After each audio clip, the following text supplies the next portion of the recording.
नमस्कार मित्रांनो, मी उमेश पाटील आपलं ओ अकॅडमी या ई लर्निंग प्लॅटफॉर्मवर सहर्ष स्वागत करतो.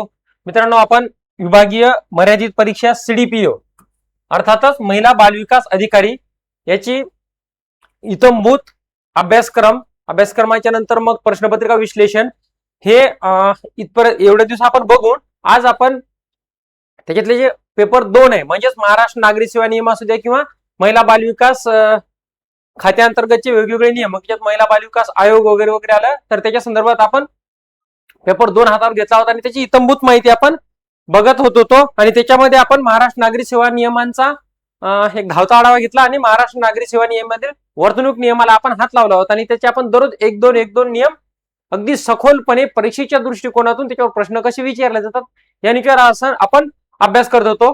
तर तुम्हाला सर्वांना विनंती आहे की तुम्हाला जर योग्य प्रकारे मार्गदर्शन घ्यायचं असेल तर आपल्या ओ अकॅडमी या प्लॅटफॉर्मला जॉईन व्हा आणि बघा आपण काय करतो तर जुन्या प्रश्नपत्रिकाचे विश्लेषण घेतो, सर्व विषयांचे रेकॉर्डेड लेक्चर आहेत, 6 महिन्यासाठीची बॅच आहे, त्यानंतर टेस्ट सिरीज आहेत, ई बुक नोट्स आहेत, व्हिडिओ डाउनलोडची सुविधा आहे, डिजिटल बोर्डवर लाईव्ह क्लास होतात आणि ते लाईव्ह क्लास तुमच्या वेळेनुसार होत आहेत जेणेकरून तुम्हाला दैनंदिन कार्यालयीन कामकाजाच्या व्यतिरिक्त आपण हा वेळ ठेवलेला आहे. थोडक्यात काय तर तुमच्या सवडीनुसार आपण हा वेळ घेतलेला आहे आणि लेक्चर आहे अनलिमिटेड वेळ तुम्ही पाहू शकता. चांगल्या प्रकारे इथं आपण मार्गदर्शन करतो आणि सर्वच्या सर्व हे जे आपल्या बॅचेस आहेत त्या एक्झाम ओरिएंटेड आहेत. तर मित्रांनो, पुन्हा एकदा आपण नियम काल आपण 2-3 नियम काल आपण एकूण 2 नियम बघितले होते. तर आज आपण नियम बघू. नियम क्रमांक 9 9-10 आपले झाले होते. आज आपण नियमाला सुरुवात करतोय नियम क्रमांक 11. मित्रांनो, याच्यातले जर शब्द जरी बघितलेत ना तर आपल्याला वाचतानाच गोंधळून जातो आणि बरेचसे मी बघितलं युट्यूबवर वगैरे लाईव्ह लेक्चर वगैरे लोक घेत आहेत. तर प्रॉब्लेम काय होत आहे माहितीये का, त्या बऱ्याचशा लोकांना हेच माहिती की अभिधान म्हणजे काय किंवा ठीक आहे अभिधान म्हणजे त्यांना सांगितली वर्गणी. तर आपण काय करतो, वर्गणी इतरांना देत असतो किंवा समोरचा जे शब्द पाहिला तर आपण गिफ्ट म्हणजे देणग्या, आपण देणग्या काय करतो सर देत असतो. लक्षात घ्या मित्रांनो, इथे वर्गणी शब्द आहे, इथे देणग्या शब्द आहे. आपण काय करतो, देणगी लोकांना देत असतो. मग असं जर प्रश्नपत्रिकेत प्रश्न आला की बाबा शासकीय कर्मचाऱ्यांनी देणगी देणे, नियम क्रमांक 12 नुसार देणगी देणे हे गैरवर्तणूक ठरते का, तर आपण हो म्हणून पुढे जातो. परंतु मित्रांनो, इथे देणगी म्हणजे गिफ्ट आहे, ते वर्तणूक नियमाच्या अनुषंगाने काही ते घेण्याच्या संदर्भात आहे, देण्याच्या संदर्भात आहे का तर नाहीये. तसंच अभिदान म्हणजे वर्गणी, तर वर्गणी काय इथे काय अभिप्रेत काय नियमाला तर देणे. हे तोच व्यक्ती व्यवस्थित सांगू शकतो जो एकतर सिस्टम मध्ये किंवा आस्थापनेचे कामकाज बघते किंवा त्याला नियमाचा त्याला चांगल्या प्रकारे सखोलपणे अभ्यास केलेला आहे. तर आपण मुख्य नियमाला सुरुवात करूया. पुन्हा एकदा विनंती आहे की तुम्ही आपल्या ओ अकॅडमीचा जो ई लर्निंग प्लॅटफॉर्म आहे त्या चॅनलला सबस्क्राईब करा जेणेकरून तुम्हाला नवनवीन व्हिडिओ असे बघायला मिळतील. आणि अर्थातच माझं तुम्हाला विनंती राहील सर्वांना की तुम्ही जर सखोल मार्गदर्शन घ्यायचं असेल तर तुम्ही शक्य तेवढं लवकर आपल्या अकॅडमीला जॉईन होऊन जा. तर मित्रांनो बघा, तुम्ही शासकीय कर्मचारी म्हणून कुठल्याही, लक्षात घ्या, कुठल्याही संघटनेला किंवा जी राजकीय दृष्टिकोनातून कामकाज करणारा पक्ष असेल किंवा संघटना असेल तर त्याला तुम्ही देणगी देऊ शकत नाही. अभिदान म्हणजे वर्गणी, वर्गणी म्हणजे आपण देणगी म्हणू शकतो, तर ती आपण देऊ शकत नाही. कुठल्याही संघटनेला आपण प्रत्यक्ष किंवा अप्रत्यक्ष कुठलाही आर्थिक लाभ इतर संघटनेला देऊ शकत नाही. बघा, कोणताही शासकीय कर्मचारी शासनाच्या किंवा विहित प्राधिकरणाचा पूर्व मंजुरी खेरीज कोणत्याही उद्दिष्टाला अनुसरून रोख रकमेतील किंवा वस्तूची, मग देणगी देणे फक्त रक्कमच आहे का नाही, रक्कम किंवा वस्तू स्वरूपातील कोणताही निधी उभारण्यासाठी, इतर वस्तू गोळा करण्यासाठी अंशदान, बघा शब्द काय काय, अभिदान, वर्गणी, अंशदान मागू शकणार नाही किंवा देऊ शकणार नाही. लक्षात घ्या, तुम्ही इतरांना प्रोत्साहित करू शकत नाही की ही संघटना आहे तर तुम्ही याला वर्गणी द्या, कंपेनिंग करू शकत नाही किंवा लोकांना प्रोत्साहित करू शकत नाही आणि स्वतः देऊ सुद्धा शकत नाही. अन्यथा या त्या कामात सहयोग देऊ शकणार नाही. म्हणजे थोडक्यात ते झालं कॅम्पेनिंग वगैरे करणं, असं तुम्ही देऊ शकत नाही. पण आपण राष्ट्रीय ध्वज नीती सर्वांना माहित असेल, आपण काय करतो, सुमोटो आपण त्याच्यात पैसे देतो सुद्धा शासनाला वर्गणी, आणि आपण त्याला ध्वजनिधी म्हणतो, आणि काय करतो इतरांना प्रोत्साहित करतो की तुम्ही ध्वजनिधीमध्ये रक्कम जमा करा. National foundation for communal harmony हा शब्द अगदी पाठ ठेवा, कारण तुम्हाला ध्वजनिधी वगैरे विचारणार नाही, हा शब्द विचारतील. National foundation for communal harmony नवी दिल्ली यांच्याकडून ध्वजनिधी उभारण्यासाठी करण्यात येणाऱ्या प्रयत्नांमध्ये तो कोणताही राज्य शासकीय कर्मचारी स्वेच्छेने सहभागी होईल त्याला या नियमामध्ये ही जी वरची तरतूद ही लागू होणार नाही. थोडक्यात काय तर त्यांनी जर national foundation for communal harmony याच्या मार्फत जो ध्वजनिधी उभारला जातो त्यामध्ये जर त्यांनी वर्गणी दिली किंवा अभिदान दिलं किंवा अंशदान दिलं तर ती गैरवर्तणूक ठरणार नाही. अन्यथा वरील बाबतीनुसार जर तुम्ही शासनाच्या पूर्व मंजुरी खेरीज जर तुम्ही वर्गणी दिली तर ते काय होईल, तुमची अर्थातच गैरवर्तणूक ठरेल. नियम 11 काय सांगतो मग, वर्गणी अभिदान देणे किंवा देण्यासाठी इतरांना प्रवृत्त करणे, तर हे काय तर गैरवर्तणूक आहे. बघा आता त्याही पेक्षा सर्वात महत्वाचा नियम असेल तर नियम 12, जसेच्या तसे यावरती प्रश्न विचारलेले आहेत, आणि त्या प्रश्नाचं स्वरूप असं होतं की एक गट ब चा कर्मचारी आपल्या आप्तमित्रांकडून किती रुपयाची बक्षीस घेऊ शकतो किंवा रोख रक्कम स्वीकारू शकतो. अगदी कट टू कट असे प्रश्न तुम्हाला मागील प्रश्नपत्रिकांमध्ये मिळून जातील. आपण असे पूर्ण नियम झाल्यानंतर जे काही आजपर्यंत प्रश्नपत्रिका आले त्याचं सखोल विश्लेषण घेणार आहे, आणि त्याच्या मूळ जसे हे नियम मी तुम्हाला मूळ शिकवतो. बरेचसे लोक काय करतायत की कुठल्या तरी तथाकथित नोट्स आणत आहेत, शॉर्ट नोट्स. मित्रांनो होतं काय माहितीये का, त्याच्यात हे शब्दच नाहीयेत त्यांच्या नोट्समध्ये, त्यांनी अगदी सोप्या भाषेत केलं, आणि जेव्हा तुम्ही पेपर द्यायला जाता त्यावेळेस तुमच्या नोट्स मधून कोणी पेपर काढणार नाही. हे जे मूळ कायद्याचे नियमाचे पुस्तक आहेत संचय यांचा, हे डोळ्यासमोर ठेवून ते ऍज इट इज प्रश्न विचारतात. आणि कायद्याचं एक वैशिष्ट्य असते की कायद्याची भाषा जशीच्या तशी पेपरमध्ये उतरलेली असते, त्याच्यामध्ये कुठल्याही प्रकारचं छेडछाड केलं नसतं. फार फार तर काय करतील ते उदाहरण देतील. बाबा एक रमेश जाधव नावाचा व्यक्ती आहे, तो गट ब दर्जाच्या पदावर कार्यरत आहे. तो गट ब दर्जाच्या पदावर कार्यरत असेल, त्याच्या लग्नामध्ये त्यांनी 50,000 रुपयाचं बक्षीस त्याच्या मित्राकडून स्वीकारलं, तर ही गैरवर्तणूक ठरेल का, तर अर्थातच ती गैरवर्तणूकच ठरेल का, तर त्याला शासनाने विहित मर्यादा करून दिली की तो लग्न समारंभाला विधीला अंत्यसंस्काराच्या वेळी किती रुपये बक्षीस किंवा काय आपण रूढी परंपरेनुसार त्याला किती रुपये तो स्वीकारू शकतो, गिफ्ट म्हणू शकतो आपण त्याला. तर अशा प्रकारे ती गैरवर्तणूक ठरेल, तर असा फक्त तो प्रश्न विचारू शकतात. अन्यथा का नियमातले जसेचे तसे शब्द तुम्हाला तिथे पेपरमध्ये असतात. त्यामुळे आपण जे मार्गदर्शन करतो ते पूर्णतः जे शासनाचे अधिकृत जी आर आहेत, नियमाचे पुस्तिक आहेत किंवा कायद्याचे पुस्तक आहेत त्याच्यानुसारच अभ्यास करतो, जेणेकरून त्याचा आपल्याला सराव होईल आणि प्रश्नपत्रिकेमध्ये आपल्याला ते नवीन वाटणार नाही. तरच या इकडे बघा, देणग्या किंवा गिफ्ट, तर हे काय स्वीकारण्याच्या बाबतीत आहे, हे काय ऍक्सेप्ट करण्याच्या बाबतीत आहे. ओके, ते जे होतं ते काय होतं तर देण्याच्या बाबतीत होतं. नियम 11 अभिदान म्हणजे देणे, परंतु देणग्या काय तर इथं काय स्वीकारणे, म्हणजे इथं गिफ्ट आहे देणगी. अक्षय इथं काय होतं बक्षीस स्वीकारणे वगैरे असं पाहिजे होतं, परंतु इथं काय देणग्या शब्द आहे, तरी सुद्धा तो काय गिफ्ट या अर्थाने स्वीकारण्याच्या दृष्टिकोनातून आपण बघतोय. या नियमामध्ये केलेल्या तरतुदी खेरीज इतर बाबतीत ना कोणताही शासकीय कर्मचारी कोणतीही देणगी स्वतः स्वीकारणार नाही. बघा अटी कोणाला स्वतःला आहे, त्याच्या कोणत्याही कुटुंबियाला, कुटुंबाची व्याख्या आपण बघितली, कुटुंब किंवा त्याच्या वतीने काम करणाऱ्या व्यक्तीला देणगी स्वीकारण्यास परवानगी देणार नाही. एखादा गट ब चा गट अ चा अधिकारी आणि त्याचा एक स्वतःचा नौकर आहे घरात काम करणारा, तर त्याला सुद्धा तो अशा प्रकारे देणगी स्वीकारण्यास परवानगी देणार नाही. ओके, हा पहिला पॉइंट क्लिअर झाला.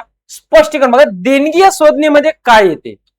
एक गट अ चा किंवा गट ब चा कर्मचारी आणि त्याच्यासाठी एका त्याच्या मित्राने म्हणा किंवा त्याच्या एखाद्या कॉन्ट्रॅक्टरने त्याच्यासाठी ट्रिप अरेंज केली मलेशियाची, की साहेब तुम्ही मलेशियाला जा, तुमचं जायचं भाडं मी भरतो, निवासस्थानाची व्यवस्था भरतो, भोजन वगैरे सर्व तिथं आहे, तुम्हाला काही टेन्शन नाही, तुम्ही जाऊन या.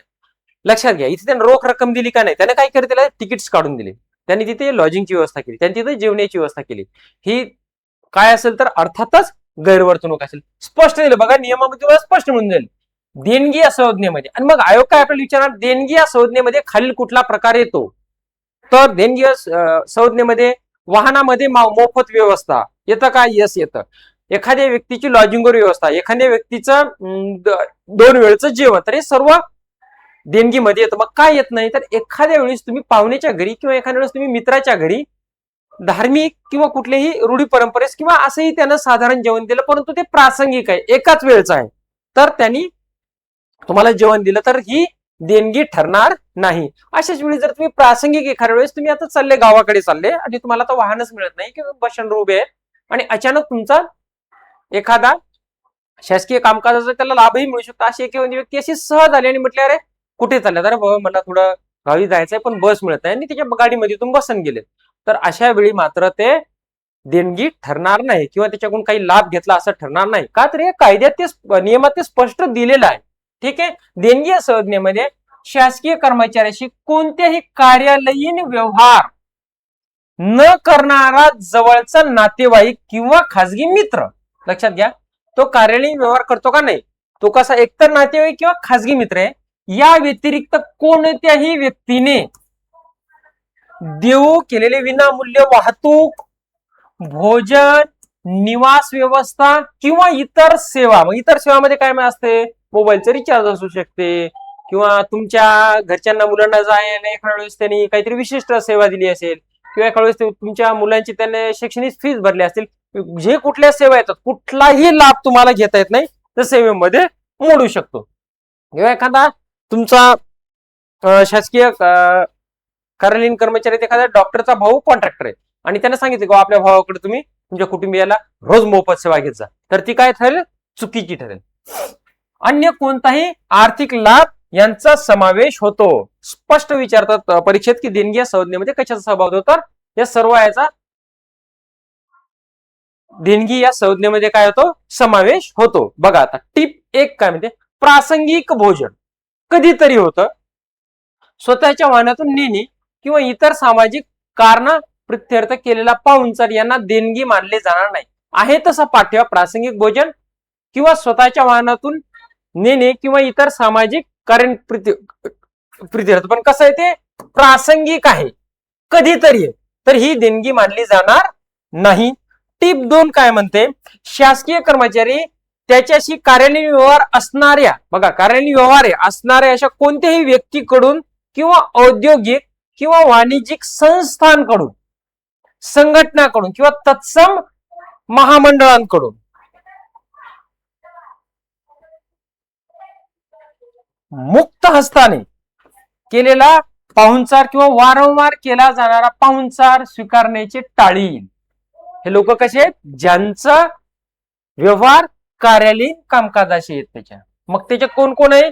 व्यक्ती, औद्योगिक किंवा वाणिज्यिक संस्था, संघटना किंवा तत्सम महामंडळ यांनी जर मुक्त हस्ताने पाहुणचार केला, म्हणजे वारंवार करणे, कुठल्या तरी अपेक्षेने तिच्याकडे पाहुणचारासाठी जाणे, हे स्वीकारण्याचे काय करेल? तो टाळील. ओके. असं जर तो वारंवार करत असेल तर त्याची काय होईल? गैरवर्तणूक होईल. इतर टीप 1 काय म्हणते, प्रासंगिक भोजन वगैरे तुम्ही घेऊ शकता, परंतु मुक्त हस्ताने वारंवार जर होत असेल ही बाब, तर ही मात्र गैरवर्तणूक ठरेल. टिप 1, टिप 2 याच्यावर बऱ्याच वेळा प्रश्न येऊन गेलेले आहेत. आता शासनाने काय केलं या नियमानुसार, की तुम्हाला काही मर्यादा घालून दिल्या की तुम्ही कुठल्या वेळेस किती देणगी स्वीकारू शकता. बघा, विवाह दिन किंवा विवाहाच्या दिवशी, विवाह दिन नाही, फक्त विवाह दिन म्हणजे विवाह झाला त्या दिवशी आणि त्याची तुम्ही वर्षपूर्ती करता, आता नवीन फॅड आले त्या दिवशी, वर्ष दिन म्हणजे तुमचा वाढदिवस, अंत्यसंस्कार, काही काही धार्मिक रूढ म्हणून अंत्यसंस्काराच्या दिवशी रक्कम स्वीकारायची प्रथा आजही आहे त्या दिवशी, किंवा धार्मिक समारंभ एखाद्या व्यक्तीचा त्यांनी आप्तमिष्ट बोलवले तर त्या दिवशी देणगी देणे हे प्रचलित किंवा धार्मिक किंवा सामाजिक रूढीला अनुसरून असते. ती आता प्रथा आहे. आपला भारत देश किंवा महाराष्ट्र राज्य सुद्धा विविधतेने नटलेलं आहे. तेव्हा शासकीय कर्मचारी त्याच्या जवळच्या नातेवाईकाकडून, लक्षात घ्या शब्द नातेवाईक, देणगी स्वीकारू शकेल. पण अशा देणगीचे मूल्य इथे फक्त एवढं लक्षात घ्या, 12.2 मध्ये नातेवाईकांचं दिलंय आणि त्याच्यानंतर काय दिलंय, जवळचे मित्र. इतर कोणाकडून तो देणगी स्वीकारू शकत नाही, फक्त 2 लोकांकडून स्वीकारू शकतो, नातेवाईक, मित्र. मग नातेवाईकांची मूल्य रक्कम वेगवेगळे आहेत आणि मित्रांकडून स्वीकारण्याचे मूल्य वेगवेगळे आहेत. आपण सखोलपणे बघूया आणि पुण्याची एकदा विनंती आहे आपणास की थातूर मातूर नोट्सवर अवलंबून राहू नका. मूळ जे शासनाचे बुक्स आहेत त्याच्यानुसारच अभ्यास कर. बघा, गट अ चा कर्मचारी कोणतेही पद धारण करणाऱ्या शासकीय कर्मचाऱ्याच्या बाबतीत रुपये 25,000 कोणाकडून, नातेवाईक. नातेवाईकाकडून किती स्वीकारेल तो, 25,000 रुपयापर्यंत ती व्यक्ती देणगी स्वीकारू शकते. आहे तसे प्रश्न मित्रांनो परीक्षेत येऊन गेलेले आहेत आणि याच्या ट्रिक्स पण आहेत व्यवस्थित. काय इथे ट्रिक्स का काम करतात, कारण की तुम्हाला फॅक्च्युअल डेटा आहे, रक्कमा लक्षात ठेवायची, त्याच्यामुळं आपण हे व्यवस्थित तुम्हाला सांगण्याचा प्रयत्न करू. नातेवाईकाकडून स्वीकारतो, गट अ चा पदाचा अधिकारी तर तो 25,000 स्वीकारेल. गट ब चा काय करेल तर 15,000 रुपये स्वीकारेल. बघा 15, 25. ओके. गट क चे पद धारण करणारे शासकीय कर्मचारी 7,500 म्हणजे 7,500 रुपये देणगी स्वीकारेल आणि गट ड चा कर्मचारी फक्त 1,000 रुपये रकमेपर्यंतचीच रक्कम किंवा वस्तू, मित्रांनो लक्षात घ्या, फक्त रक्कम किंवा आहे का याच्यामध्ये नाही, तर रक्कम किंवा वस्तू अशी तो स्वीकारू शकेल. क्लिअर आहे. 25,000 गट अ, गट ब 15,000, गट क 7,500 आणि गट ड 1,000 या रकमेच्या तो देणग्या किंवा गिफ्ट स्वीकारू शकेल.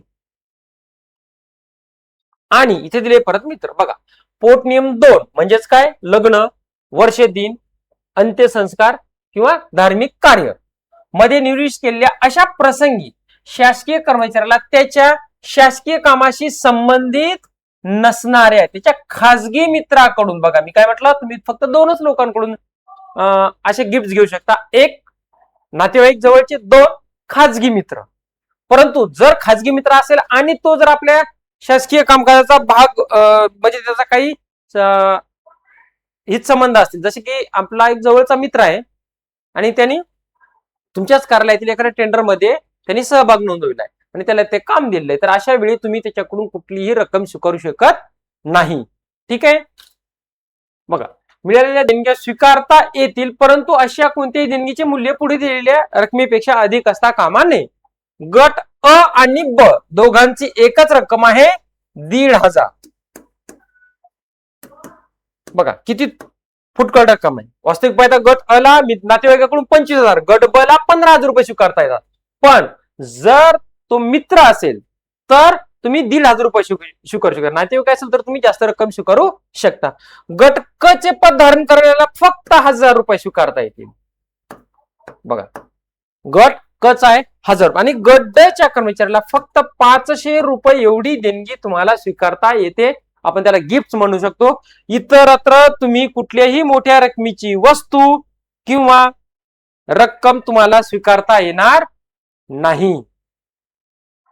त्यानंतर इतर कोणत्याही बाबतीत शासकीय कर्मचाऱ्याला पुढे नमूद केलेल्या मूल्यापेक्षा अधिक मूल्य असलेली देणगी शासनाची मंजुरी मिळाल्याखेरीज स्वीकारता येणार नाही. म्हणजे या रकमेची तुम्हाला स्वीकारता येईल, याच्यापेक्षा जास्त रक्कम असते तरी स्वीकारता येणार नाही. इतर कुठल्याही बाबतीत तर मग कोणत्या, तुमचं लग्नही नाही, तुमचा वाढदिवसही नाही, तुमचं धार्मिक कार्य नाही, इतर दिवशी कुणीतरी तुम्हाला एखाद्या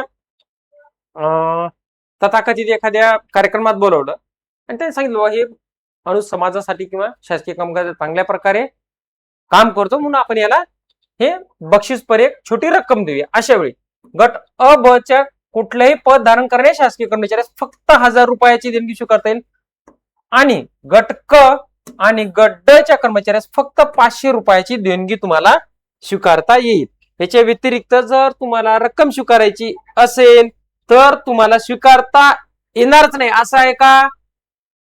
बघा, आता शब्दामध्ये फरक बघा. असा एका नियमामध्ये तुम्हाला स्वीकारताच येणार नाही, असा एका तर नाहीये, तुम्हाला स्वीकारता येईल, पण तुम्हाला त्यासाठी शासनाची पूर्व परवानगी घ्यावी लागेल. बघा मित्रांनो, अशा प्रकारे आपण हे जे नियम आहेत तर ह्याच्यामध्ये फार छोटे मोठे बदल आहेत आणि सर्वच्या सर्व हा काय तर शब्दांचा खेळ आहे आणि या शब्दामध्ये आपण गोंधळून न जाता त्याचा अर्थ लावायचा, अर्थ लावल्यानंतर ते शब्द लक्षात राहतात. आता जर तुम्हाला कुणी हा जर कलम विचारला की बाबा हे जे देणगीचं कलम आहे, अभिदान म्हणजे देणे कलम 11 आणि गिफ्ट म्हणजे स्वीकारणे कलम 12, तुम्ही किती प्रकारच्या देणगी स्वीकार, नातेवाईक असेल तर मी जे 4 बाबी आहेत माझ्या, कुठलं लग्न, वाढदिवस, कुठला तरी अंत्यसंस्काराचा विधीचा कार्यक्रम आहे आणि धार्मिक कार्यक्रम आहे माझ्याकडे, तर अशा वेळी मी नातेवाईकडून 25,000 रुपयापर्यंत करू शकतो. कोण? गट अ दर्जाचा कर्मचारी, गट ब दर्जाचा कर्मचारी 15,000 रुपये स्वीकारू शकतो, गट क चा कर्मचारी 7,500 रुपये स्वीकारू शकतो आणि गट ड चा कर्मचारी फक्त 1,000 रुपये स्वीकारू शकतो. पण हेच कार्यक्रम आहेत आणि मित्राकडून स्वीकारू शकतो, काही असं मित्राकडूनही स्वीकारू शकतो, परंतु त्याची मर्यादा कशी आहे?